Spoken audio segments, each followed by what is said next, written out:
आप लोगों का स्वागत है हमारे यूट्यूब चैनल यूपीएस स्टडी मंत्रा 2.0। तो आज हम शुरू कर रहे हैं डिफेंस टेक्नोलॉजी, रक्षा प्रौद्योगिकी। तो इसमें क्या क्या पढ़ाया जाएगा उसको देखिए। पहले परिचय, फिर थल सेना, उसके बाद मिसाइलों का वर्गीकरण, फिर नौसेना, फिर वायुसेना, उसके बाद भारत में परमाणु कार्यक्रम, फिर उसके बाद वैश्विक निरस्त्रीकरण संधि, फिर उसके बाद भारत में रक्षा क्षेत्र में एफडीआई, फिर इसके आगे फिर पढ़ाया जाएगा करेंट अफेयर्स एंड नवीन शब्दावलियाँ। इतना चैप्टर अभी पढ़ाया जाएगा जो अभी हम शुरू कर रहे हैं। तो चलिए शुरू करते हैं। तो फिर चलिए शुरू करते हैं। और ये पहले हम परिचय देख लेते हैं। परिचय क्या है देखिए। परिचय है भारत सरकार भारत के प्रत्येक भाग की सुरक्षा सुनिश्चित करने के लिए उत्तरदायी, यानी भारत सरकार प्रत्येक सुरक्षा को सुनिश्चित करने के लिए उत्तरदायी है। फिर भारतीय सशस्त्र सेनाओं की सर्वोच्च कमान भारत के राष्ट्रपति के पास है। भारतीय सेनाओं की, भारत का जितना भी सेना है उसका सर्वोच्च कमान किसके पास होता है? तो राष्ट्रपति के पास। इसको याद रखना है क्योंकि बार बार एग्जाम पूछता है कि भारत के सेनाओं का सर्वोच्च कमान किसके पास होता है? तो राष्ट्रपति के पास। फिर आगे देखिए, राष्ट्र की रक्षा का दायित्व केंद्रीय मंत्रिमंडल के पास है। राष्ट्र की रक्षा का दायित्व किसके पास है? केंद्रीय मंत्रिमंडल के पास। ये भी एग्जाम में कई बार पूछ चुका है कि राष्ट्र की रक्षा की दायित्व किसके पास होता है? तो केंद्रीय मंत्रिमंडल के पास।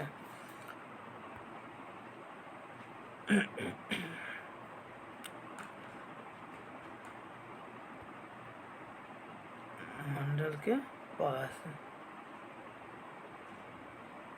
एक मिनट।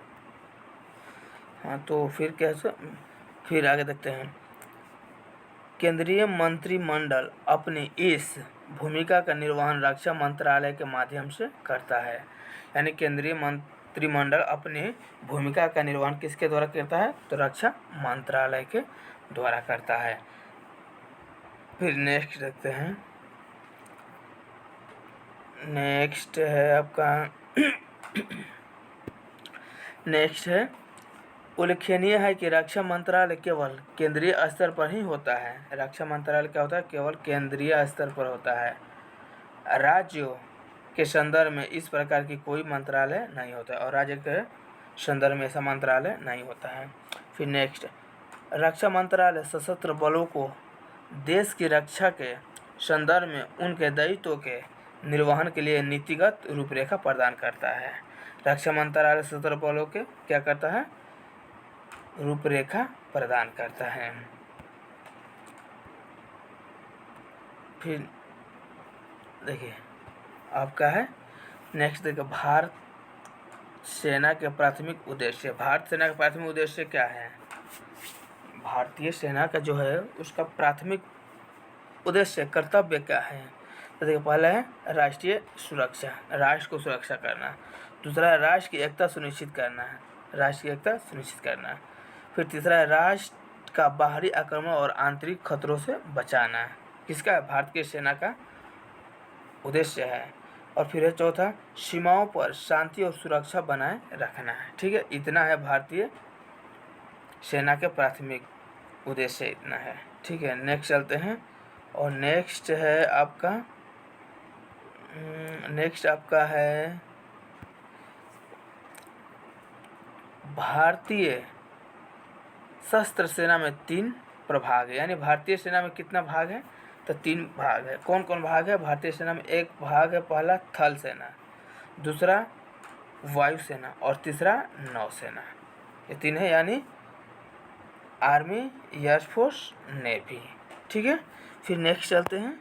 नेक्स्ट में क्या बोल रहा है देखिए, नेक्स्ट में है अब हम थल सेना के बारे में पढ़ते हैं। थल सेना के देखिए, थल सेना आखिर क्या है?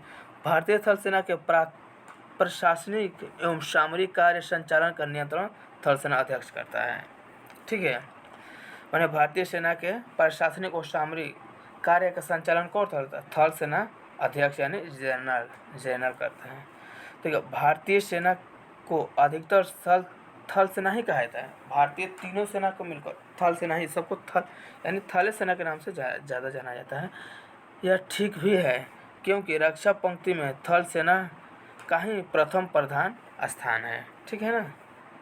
फिर नेक्स्ट आपका यहाँ है, भारतीय सेना को कितने कमान में बांटा गया है? भारतीय सेना को कितने कमान में बांटा गया है?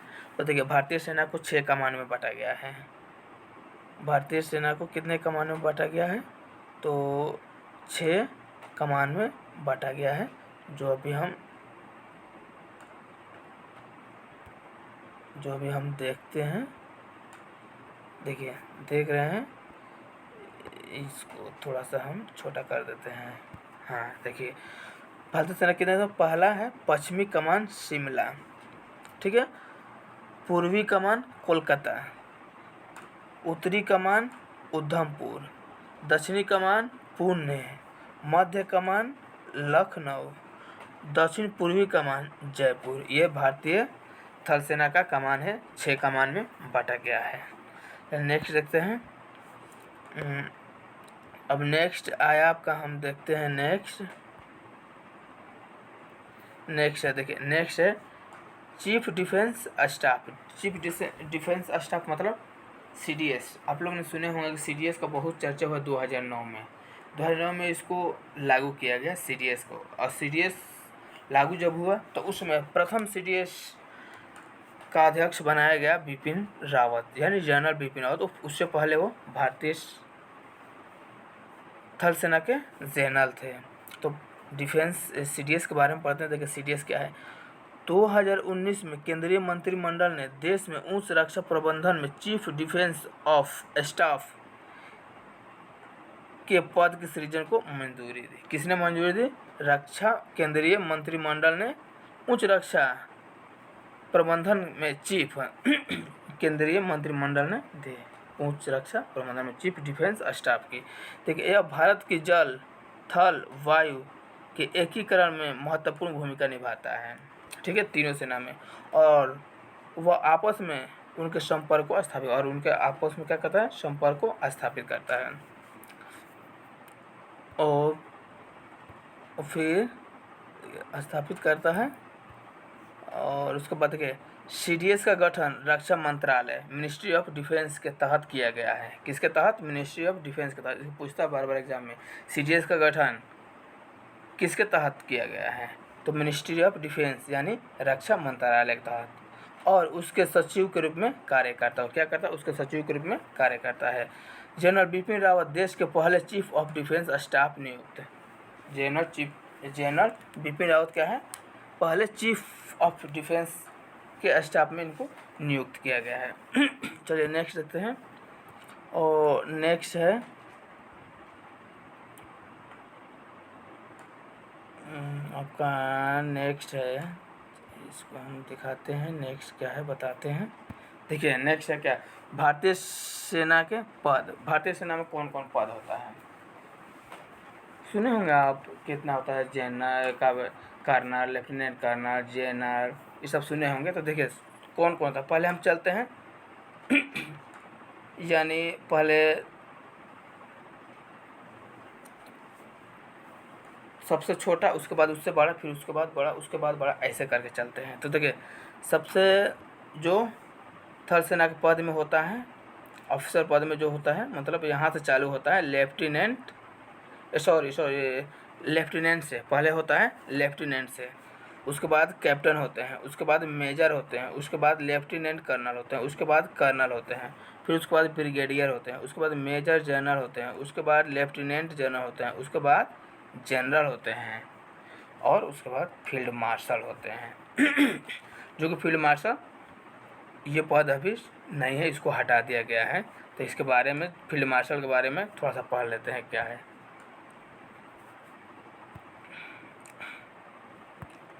देखिए, फील्ड मार्शल रैंक सेना में सर्वोच्च पद होता था। ठीक है, फील्ड मार्शल रैंक जो है सेना में सर्वोच्च पद होता था, जिसे समाप्त कर दिया गया क्योंकि इसको अंग्रेजों ने लागू किया था। फील्ड मार्शल रैंक को अंग्रेजों ने लागू किया था। ठीक है, वर्तमान में जनरल भारत की सर्वोच्च रैंक है। वर्तमान में क्या है? जनरल भारत के सबसे सर्वोच्च रैंक है थल सेना में। फिर नेक्स्ट, लेफ्टिनेंट जनरल भारतीय सेना में दूसरा सर्वोच्च पद है। कौन पद है? लेफ्टिनेंट जनरल भारतीय सेना के सर्वोच्च दूसरा पद है। फिर नेक्स्ट चलते हैं। अब यहाँ हम पढ़ेंगे, देखिए अब यहाँ हम पढ़ेंगे मिसाइलों के वर्गीकरण। क्या पढ़ेंगे? मिसाइलों के वर्गीकरण पढ़ेंगे। मिसाइलों के वर्गीकरण में क्या है? देखिए मिसाइल कितने भाग में बांटा गया है? पहला है मार्ग के आधार पर, दूसरा है मारक दूरी के आधार पर, तीसरा है प्रक्षेपण और लक्ष्य के स्थान के आधार पर। ठीक है, फिर नेक्स्ट चलते हैं। यहाँ पर देखो मार्ग के आधार पर मिसाइल, मार्ग के आधार पर मिसाइल। देखिए मार्ग के आधार पर दो मिसाइल है, एक को बोलते हैं बैलिस्टिक मिसाइल और दूसरा क्रूज मिसाइल। दो मिसाइल हैं और भारत में सबसे ज़्यादा बैलिस्टिक मिसाइल ही बनाया जाता है। तो चलिए हम पढ़ते हैं बैलिस्टिक मिसाइल है क्या। तो देखिए बैलिस्टिक मिसाइल के बारे में हम पढ़ते हैं, बैलिस्टिक मिसाइल के बारे में पढ़ लेते हैं। देखिए ऐसी मिसाइल जो वर्टिकल गमन करती हुई वायुमंडल को पार कर जाती है एवं लक्ष्य के ऊपर पहुंचने के बाद गुरुत्वाकर्षण बल से नीचे गिरती है। यानी जब इसको छोड़ा जाता है तो वायुमंडल में जाती है और गुरुत्वाकर्षण बल के वजह से क्या होती है? नीचे अपने टारगेट पर जाके गिरती है। देखिए बैलिस्टिक मिसाइलों की सबसे बड़ी समस्या यह है कि यह दुश्मन के द्वारा रडार की पहचान में आ जाती है। ये जो है दुश्मन के द्वारा, क्योंकि रडार ऊपर ही लगता है, आसमान में ही लगता है, माने वायु में ही लगता है, उसके वजह से ये हवा में ही गमन करती है, वायुमंडल में ही, जिसकी वजह से ये रडार के पहचान में आ जाती है। रास्ते में ही समाप्त किया जा सकता है और जब ये पहचान में आती है दुश्मन इसको रास्ते में ही समाप्त कर देंगे। ठीक है, तो और उसके बाद देखिए, लेकिन बैलिस्टिक मिसाइलें लंबी दूरी तक मारक क्षमता, लेकिन ये इसका एक और खासियत है कि लंबी दूरी मार करती है। इसका दूरी लंबा होता है, लंबा कितना भी लंबा मतलब इसका भी टारगेट है, ज़्यादा लंबा इसका टारगेट है, ज़्यादा लंबा पर जाकर गिरती है। देखिए भारत की अधिकतम मिसाइल बैलिस्टिक मिसाइल ही है।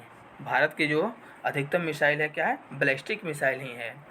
भारत में ज़्यादा मिसाइल बैलिस्टिक मिसाइल बनाया जाता है जो ये लंबी दूरी जो है तक मारक क्षमता रखती है। चलिए नेक्स्ट देखते हैं। देखिए यही है बैलिस्टिक मिसाइल, यही है बैलिस्टिक मिसाइल। देखिए ये जो है बैलिस्टिक मिसाइल है। चलिए नेक्स्ट देखते हैं, क्रूज मिसाइल के बारे में थोड़ा पढ़ लेते हैं। आखिर क्रूज मिसाइल क्या है?